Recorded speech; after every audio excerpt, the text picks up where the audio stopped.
తొలి శృతి మించిలా నన్ను మై మరపించకలా తడబడి తల వంచిలా తలపును అని చేస్తే ఎలా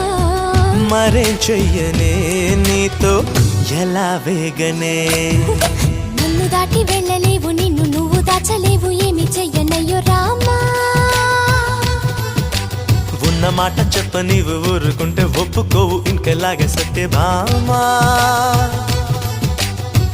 అనుకున్నా తప్పు కదా మో మాట ముప్పు కదా